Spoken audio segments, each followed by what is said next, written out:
ಪ್ರತಿಭಟನೆಯಲ್ಲಿ ಯಶ್ಪಾಲ್ ದ್ವೇಷ ಭಾಷಣ ವಿಚಾರಕ್ಕೆ ಸಂಬಂಧಪಟ್ಟಂತೆ ರಾತ್ರೋರಾತ್ರಿ ಉಡುಪಿ ನಗರ ಠಾಣೆಗೆ ಬಂದ ಶಾಸಕ ನಿನ್ನೆ ಕಚೇರಿಗೆ ತೆರಳಿ ನೋಟಿಸ್ ನೀಡಿದ್ದಂತ ಪೊಲೀಸರು ನೋಟಿಸ್ ಸ್ವೀಕರಿಸಿ ಬೆಂಗಳೂರಿಗೆ ತೆರಳಿದ್ದ ಶಾಸಕ ಇವತ್ತು ಮನೆಗೆ 2 ನೋಟಿಸ್ ನೀಡಿದ್ದಂತ ಪೊಲೀಸರು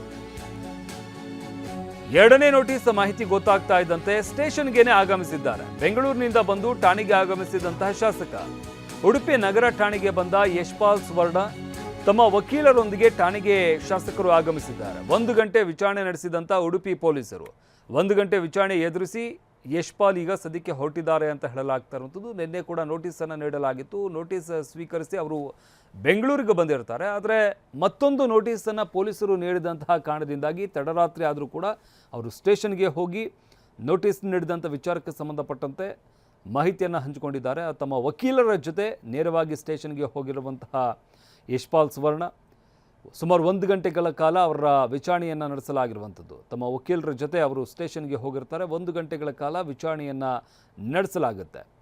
ಪ್ರತಿಭಟನೆಯಲ್ಲಿ ದ್ವೇಷ ಭಾಷಣ ಮಾಡಿದ್ರು ಅನ್ನೋ ವಿಚಾರಕ್ಕೆ ಸಂಬಂಧಪಟ್ಟಂತೆ ಅವರ ವಿರುದ್ಧ ಈಗಾಗಲೇ ಕೇಸ್ ದಾಖಲಾಗಿದೆ.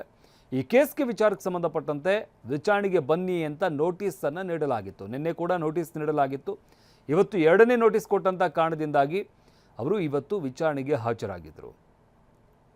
ಈ ಬಗ್ಗೆ ಮತ್ತಷ್ಟು ಮಾಹಿತಿ ನೀಡ್ತಾರೆ ನಮ್ಮ ಪ್ರತಿನಿಧಿ ಪ್ರಜ್ವಲ್. ಸದ್ಯಕ್ಕೆ ಸುಮಾರು 1 ಗಂಟೆಗಳ ಕಾಲ ಶಾಸಕರನ್ನ ವಿಚಾರಣೆ ನಡೆಸಲಾಯಿತು ಅಂತ ಹೇಳಲಾಗ್ತಾ ಇರುವಂಥದ್ದು. ಹಾಗಾದರೆ ನೋಟಿಸ್ನಲ್ಲಿ ಏನೆಲ್ಲ ಇತ್ತು, ಇವತ್ತೇನೆಲ್ಲ ಬೆಳವಣಿಗೆ ಆಯಿತು ಈ ವಿಚಾರಕ್ಕೆ ಸಂಬಂಧಪಟ್ಟಂತೆ? ಶಮಂತ್, ಖಂಡಿತವಾಗ್ಲೂ ಇತ್ತೀಚೆಗೆ ನಡೆದಂತ ಬಿಜೆಪಿ ಅಂದ್ರೆ ಸಿಜೆಪಿ ಮತ್ತೆ ಅದೇ ರೀತಿಯಾಗಿ ಕಾಂಗ್ರೆಸ್ ವಿರುದ್ಧ ನಡೆದಂತ ಪ್ರತಿಭಟನೆ ವೇಳೆಯಲ್ಲಿ ದ್ವೇಷ ಮತ್ತೆ ಅವಹೇಳನಕಾರಿ ಭಾಷಣ ಮಾಡಿದರು ಎನ್ನುವ ಹಿನ್ನೆಲೆಯಲ್ಲಿ ಶಾಸಕರಾಗಿರುವಂತಹ ಯಶ್ಪಾಲ್ ಸುವರ್ಣ ಅವರಿಗೆ ನಿನ್ನೆ ಉಡುಪಿ ನಗರ ಠಾಣೆ ಪೊಲೀಸರು ಒಂದು ನೋಟಿಸ್ ಅನ್ನ ಕೊಟ್ಟಿದ್ರು. ಅದರ ಬಳಿಕ ಅವರು ನೇರವಾಗಿ ಬೆಂಗಳೂರಿಗೆ ತೆರಳಿದ್ದರು. ಅದರ ಬಳಿಕ ಇಂದು ಅವರ ಮನೆಗೆ 2ನೇ ನೋಟಿಸ್ ಅನ್ನ ಕೊಡಲಾಯಿತು. 2ನೇ ನೋಟಿಸ್ ಕೊಡಲಾದ ಹಿನ್ನೆಲೆಯಲ್ಲಿ ಇಂದು ಪೊಲೀಸ್ ಠಾಣೆಗೆ ಅನಿವಾರ್ಯವಾಗಿ ಬರಬೇಕಾಯಿತು. ಅಂದ್ರೆ ಬೆಂಗಳೂರಿಗೆ ಹೋಗಿದ್ರು, ಅದೇ ನೇರವಾಗಿ ಉಡುಪಿ ನಗರ ಪೊಲೀಸ್ ಠಾಣೆಗೆ ತಮ್ಮ ವಕೀಲರ ಜೊತೆ ಬಂದಿದ್ರು.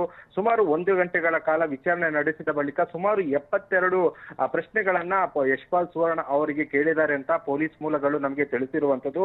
ಅದೇ ರೀತಿಯಾಗಿ ಆ ಒಂದು ಮಾಹಿತಿ ನೀಡಿದ ಬಳಿಕ ಅವರನ್ನ ವಾಪಸ್ಸು ಕಳಿಸಿರುವಂತ ಘಟನೆ ಕೂಡ ನಡೆದಿರುವಂತದ್ದು. ಈ ಘಟನೆಯನ್ನ ನೋಡುತ್ತಾದ್ರೆ ಇತ್ತೀಚೆಗೆ ಸಿಜೆಪಿ ಅವರು ಕೇಂದ್ರ ಸರ್ಕಾರದ ವಿರುದ್ಧ ಪ್ರತಿಭಟನೆಯನ್ನ ನಡೆಸಿದ್ರು. ಅದೇ ರೀತಿಯಾಗಿ ನರೇಂದ್ರ ಮೋದಿಯ ವಿರುದ್ಧ ಕಾಂಗ್ರೆಸ್ ನಾಯಕರು ಅವರ ಮನೆಯ ಎದುರು ಒಂದು ಪ್ರತಿಭಟನೆ ನಡೆಸಿದ ವೇಳೆ ಅದನ್ನ ವಿರೋಧಿಸಿ ಉಡುಪಿ ಜಿಲ್ಲಾ ಬಿಜೆಪಿ ಏನಿದೆ ಪ್ರತಿಭಟನೆ ನಡೆಸಿತ್ತು. ಆ ಒಂದು ಸಂದರ್ಭದಲ್ಲಿ ಅವಹೇಳನಕಾರಿಯಾಗಿ ಒಂದು ಸ್ಪೀಚ್ ಮಾಡಿದ ಹಿನ್ನೆಲೆಯಲ್ಲಿ, ಅದೇ ರೀತಿಯಾಗಿ ದ್ವೇಷ ಸ್ಪೀಚ್ ಮಾಡಿದ ಹಿನ್ನೆಲೆಯಲ್ಲಿ ಅವರ ಮೇಲೆ ಪ್ರಕರಣ ದಾಖಲಾಗಿತ್ತು.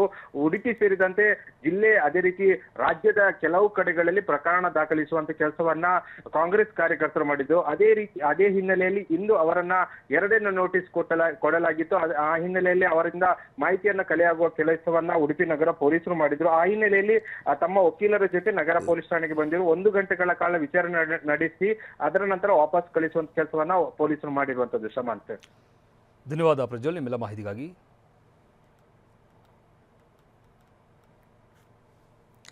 ಶಾಸಕ ಯಶ್ಪಾಲ್ ಸುವರ್ಣ ಇವರು ಪ್ರತಿಭಟನೆ ಆಗ್ತಾ ಇದ್ದಂತಹ ಸಂದರ್ಭದಲ್ಲಿ ವಿವಾದಾತ್ಮಕ ಹೇಳಿಕೆ ನೀಡಿದರು. ಇದರ ಜೊತೆಗೆ ಪ್ರಚೋದನಕಾರಿ ಹೇಳಿಕೆ ನೀಡಿದ್ದಾರೆ ಅನ್ನೋ ಕಾರಣದಿಂದಾಗಿ ನಿನ್ನೆ ಇವರಿಗೆ ನೋಟಿಸನ್ನು ನೀಡಲಾಗಿತ್ತು.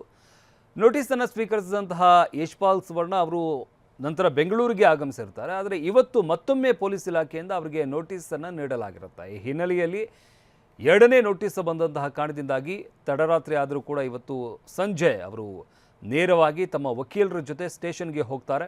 ಅಲ್ಲಿ ಸುಮಾರು 1 ಗಂಟೆಗಳ ಕಾಲ ಅವರ ವಿಚಾರಣೆಯನ್ನು ನಡೆಸಲಾಗಿರುವಂಥದ್ದು.